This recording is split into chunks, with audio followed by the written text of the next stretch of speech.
Rob had told me a bit about the story beforehand, so he'd been talking to me a bit about it. So I was already excited before I got the script, and then once I got the script, I mean, the world that's described by Rob and Sàssone is very vivid and detailed, and it was exciting. How did I feel about the script? It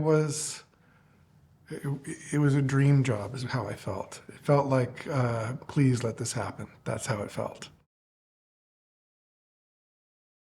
The research behind the film is, we did just a ton. I don't know if I can even do it justice in how much research we did, but we wanted to get the world of Amleth's 10th century Viking world. We wanted to get that world correct.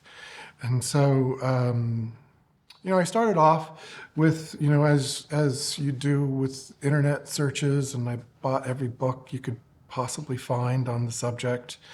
I subscribed to a scholarly journal. I don't even know what you call it, but they still do. I think every single day I get something from somebody who's written something on the Vikings. So all of that was great. One of the first things that I did see was Neil Price, who ended up joining our show much later on.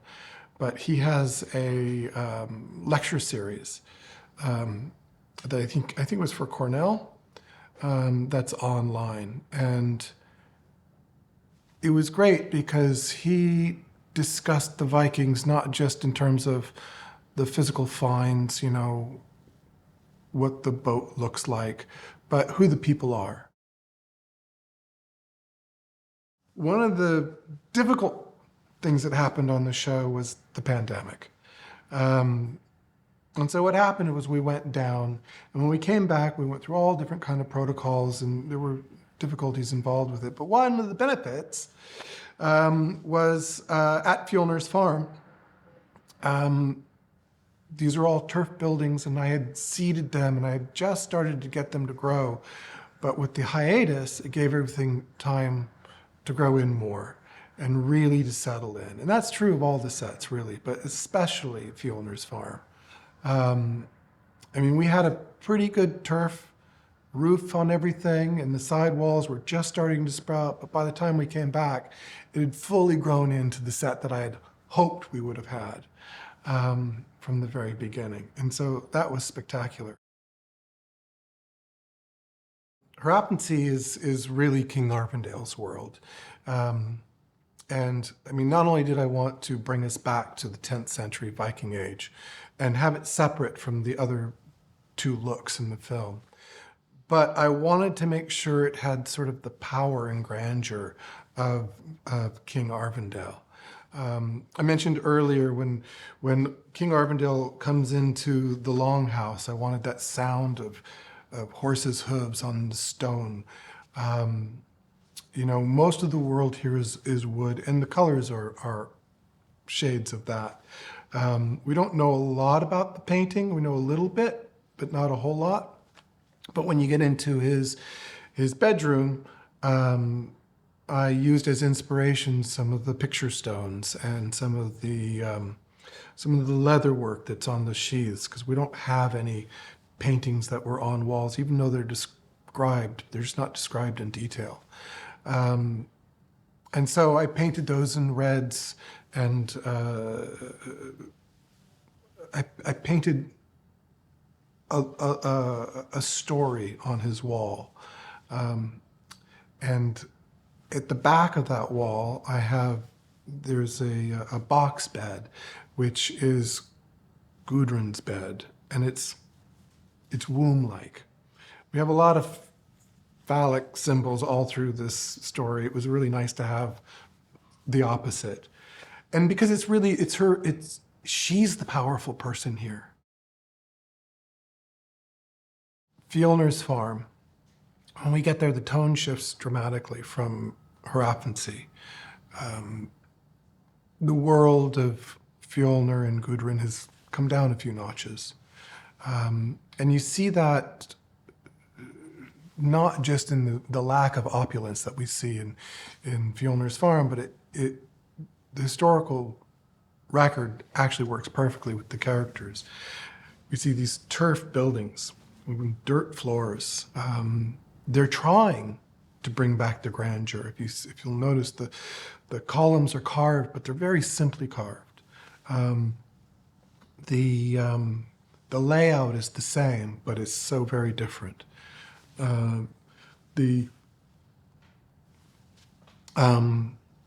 Amleth is sleeping on the floor with oxen. Once again, it's the dirt and the turf of the land that we're seeing. When we go to the temple, there's a little bit more of Hierophancy there, but it's all sort of a pale shade of what Hierophancy was. When Amleth grows up, next time we see Amleth, we see him at the land of Rus and coming to the Slavic village. And here I wanted everything to be earthier, I mean, of the land more than what we saw at Hierophancy. That was a frozen world. This is a wooded land with the palisades that go all around it. And where I had done stave buildings in Hierophancy, those are vertically built buildings. I did boar-style buildings in the land of Rus, just to help separate. Those two architectural styles would have gone from one culture to the next, but more as a place setting, more as differentiation between the two locations. And it's the place where Amleth comes to as a berserker and is coming to pillage and burn and slave. They're looking for slaves. My relationship with Rob is, well, it's fantastic. What can I say? For me, at least from my point of view. I've had the luxury of this being my third film with him. So I understand how he works, I believe, and what he needs. Rob has a design background, so which is extremely evident in the script when you read it. It's very detailed. As a matter of fact, I mean, when we were doing The Lighthouse, he said, and he said in interviews, you probably have heard, that he started off with the feeling, the atmosphere is what he was thinking of. And then as he started writing the script, and then he found the characters through that. My job is to take the characters that are written and to find the world that they live in. You can imagine how much easier it is with a director who started from there to understand what it is that he wants and needs. And he's extremely easy to talk to and articulate, and he'll tell you what he wants. And he'll tell you when, no, that's not what he wants. No, it's great. I feel very blessed to have met him. Design-wise, Linda and I share our research and our thoughts freely.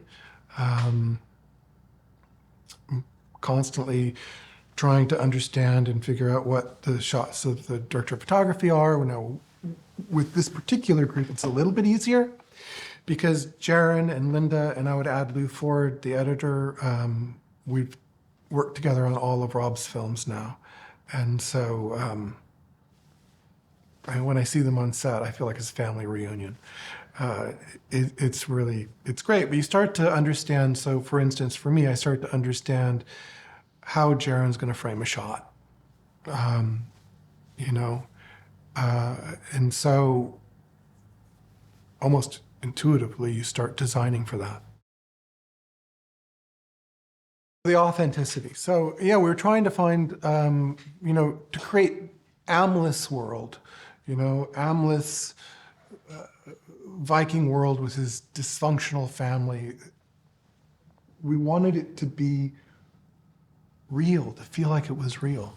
So we wanted to get all the details right. We wanted like I said a second ago, transport you back into the 10th century Viking village. So how do you do that?